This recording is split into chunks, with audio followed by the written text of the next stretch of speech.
Mesdames, Messieurs, bonsoir. Voici le 19h de la RTB. Les forces vives de Gawa réunies pour une analyse du vivre ensemble et de la cohésion sociale dans leur localité.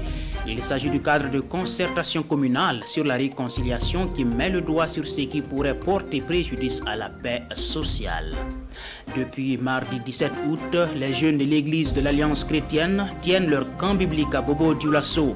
Ce camp donne lieu à l'encadrement des jeunes participants pour leur épanouissement spirituel et socio-professionnel. Les détails dans un instant. Ce sont les titres de ce 19h. Merci de nous rester fidèles. Gawa a tenu le 14 août son cadre de concertation communale sur la réconciliation. Ça a été le lieu pour discuter de tout ce qui peut porter atteinte à la paix et à la cohésion sociale dans la commune. Dans cette commune, un point focal du ministère de la Réconciliation nationale a fait le diagnostic de l'ensemble des faits susceptibles de compromettre la paix, comme les conflits fonciers, les conflits communautaires ou encore les conflits entre agriculteurs et éleveurs. Le point de la rencontre avec Sié Michaelda Kasumtoni et Romial Patristoé.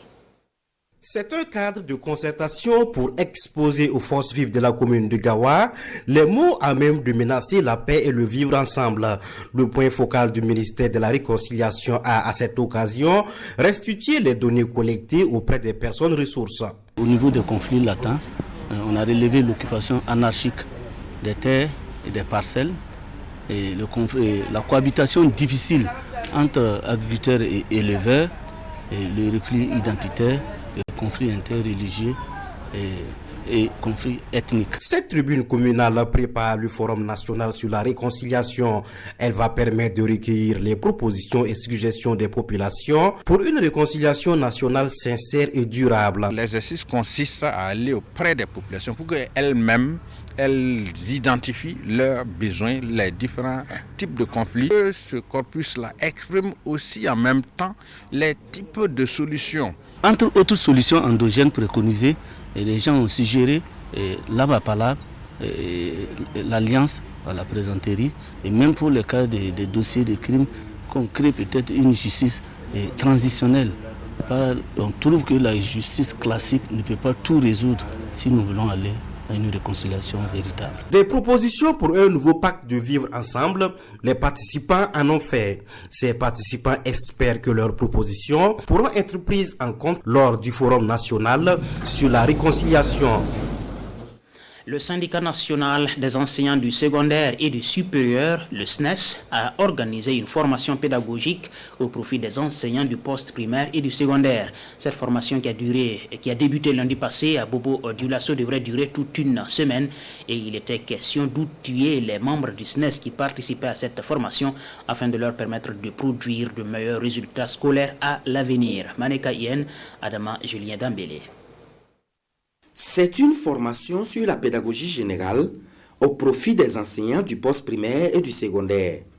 Cette initiative est du syndicat national des enseignants du secondaire et du supérieur SNES, en collaboration avec la Fédération canadienne des enseignants et enseignantes. Elle vise à renforcer les capacités de ses participants sur le système éducatif. C'est une formation pédagogique qui concerne donc des disciplines.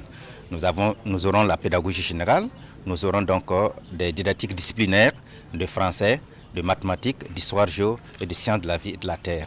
Nous allons également donner un module donc de cours sur l'éducation inclusive et également sur la Covid-19. À l'issue de cette formation, il est attendu des participants d'être des modèles dans leur approche pédagogique pour l'atteinte de meilleurs résultats. Nous comptons avoir des enseignants vraiment bien outillés. Parce que, comme nous avons eu à le dire, c'est des modules sur des aspects pratiques de la classe. Et nous savons très bien également qu'un enseignant qui n'est pas préparé, qui n'est pas formé, qui n'est pas recyclé, eh bien, la pratique de la classe va être une sorte donc de bâclage. Et c'est ça qu'il faut éviter. Cette session de formation qui s'étend sur 5 jours réunit une cinquantaine de participants venus des 13 régions du Burkina Faso.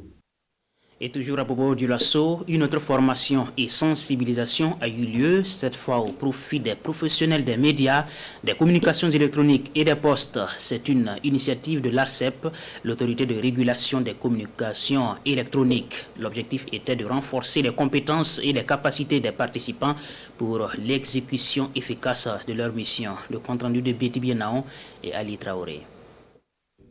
Ils sont pour la plupart des acteurs des médias et des communications électroniques et des postes. Ils sont là, Bobo du Lasso, pour une séance d'information et de sensibilisation dans leur domaine. Une initiative de l'ARCEP, l'autorité de régulation des communications électroniques et des postes, qui va permettre à ses participants d'être plus performants sur le terrain. Nous avons des attentes particulières, c'est votre accompagnement.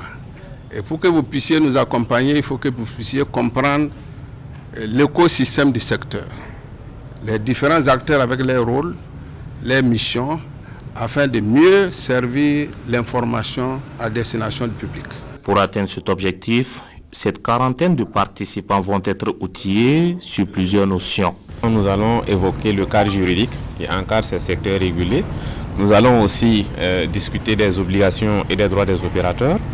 Nous allons travailler sur les services qui sont attendus des consommateurs, les services qui doivent être fournis par les opérateurs et les services qui doivent être régulés par l'ARCEP. Cela implique que chacun connaisse son rôle dans le secteur afin que tous ensemble nous puissions travailler à la satisfaction du consommateur. La satisfaction du consommateur, voilà tout l'enjeu de cet atelier d'information et de sensibilisation des médias sur la régulation des communications électroniques et des postes. Un atelier qui va durer 48 heures.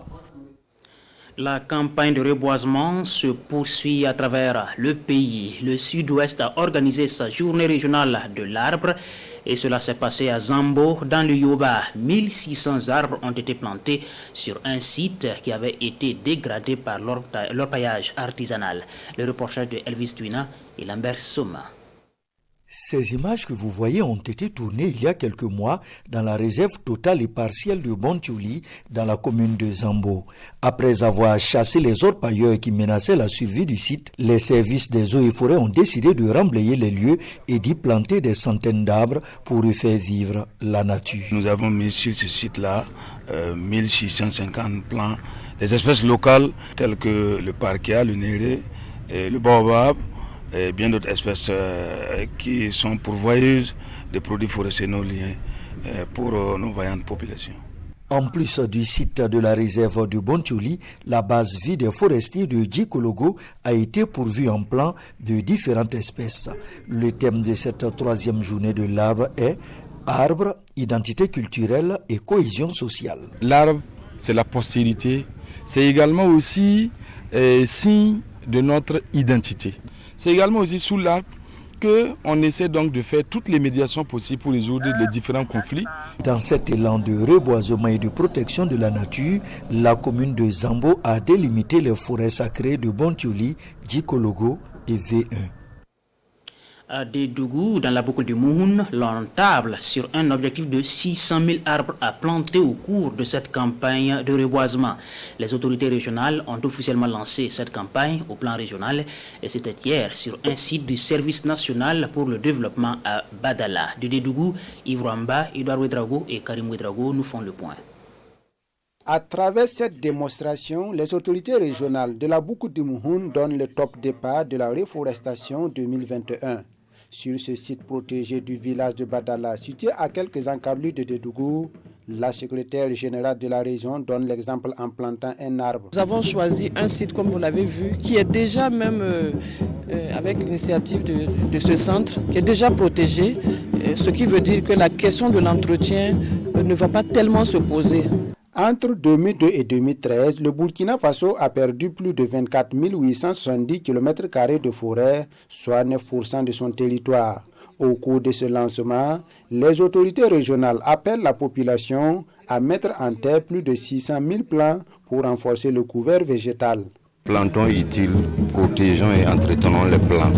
Donc c'est dans la même lancée qu'on sensibilise les acteurs pour réellement reboiser utile. Il ne suffit pas de planter beaucoup. Le peu qu'on plante, on entretient. Ces plants mis en terre ici seront protégés par 22 rouleaux de grillage, rassure le directeur du centre de formation du Service national de développement, SND Badala. Voilà, partons à Wayuga à présent. Des membres du mouvement du peuple pour le progrès, le MPP, ont aussi répondu à l'appel de planter des arbres. Ces militants du parti au pouvoir ont sonné le rassemblement au bosquet Salifou Diallo où ils ont mis en terre 1000 plants. C'était aussi une manière pour eux de rendre hommage à Salifou Diallo, membre fondateur de leur parti, arraché à leur affection il y a maintenant 4 ans. Le reportage de Constantin Oudrago et de Karim Bikenga. Lassane Savadogo, secrétaire exécutif national du mouvement du peuple pour le progrès, met ici en terre un baobab. Il donne le top départ d'une plantation de 1000 arbres au bosquet Salif Diallo à Wayuguya. Une obligation pour moi en tant que fils de cette région de participer à toute activité qui est de nature à contribuer au développement de la région. L'initiative est des militants du MPP, des ministères de l'agriculture, de l'eau, de l'environnement et de l'élevage. Regroupés sous l'appellation de secteur structuré du MPP des ministères du développement rural, ils ont choisi pour parrain le ministre en charge de l'agriculture. Nous voulons appeler l'ensemble de la population à protéger ce bosquet, à faire en sorte que tous les arbres qui ont été plantés ici puissent survivre et que ça porte des fruits à la population. C'est des espèces locales qui pourront permettre non seulement en termes de médicaments, mais en termes alimentaire. C'est un honneur pour moi, donc le secrétaire national des secteurs structurés me confie à cette activité de plantation d'arbres et pour honorer la mémoire donc, de Salifou Diallo. Cette plantation, selon ses organisateurs, a 2 objectifs. Il s'agit de reverdir ce bosquet et de rendre hommage à celui dont il porte le nom, Salif Diallo, cofondateur du mouvement du peuple pour le progrès. Tout autre chose à présent, le 25e camp biblique de la jeunesse de l'église de l'Alliance chrétienne. Il se déroule actuellement à Bobo Dioulasso et pendant une semaine, les participants vont s'intéresser à leur meilleur épanouissement spirituel, intellectuel et socio-professionnel. L'édition 2021 qui s'est ouverte mardi passé a lieu au moment où cette église célèbre son 40e anniversaire. Kassoumi Logo, Kadourou Menki. Invocation du Saint-Esprit, chants de louange et d'adoration ont servi d'entrée en matière pour l'ouverture officielle du 25e camp national de la Jacques, jeunesse de l'église de l'Alliance chrétienne Bobo 2021. Un cadre de regroupement de la jeunesse chrétienne avec en ligne de mire la formation spirituelle et intellectuelle des jeunes pour leur permettre de réussir leur vie personnelle et professionnelle. Il y a un thème central qui va être enseigné aux jeunes.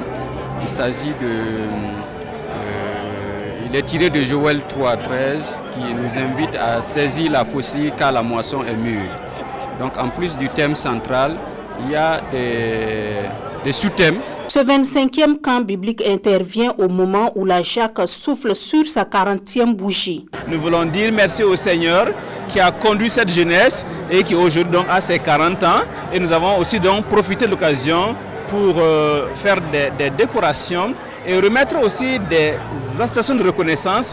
Une reconnaissance qui va galvaniser jeunes campeurs et campeuses à toujours rester à bonne école, celle de l'enseignement biblique. Pays amis présents à ce camp biblique Bobo 2021, la Côte d'Ivoire et le Gabon. Voilà, c'est la fin de cette édition. Merci pour votre fidélité. Dans un instant, le 20h avec Wandata Nathalie Kaoré. Très bonne soirée sur la RTB.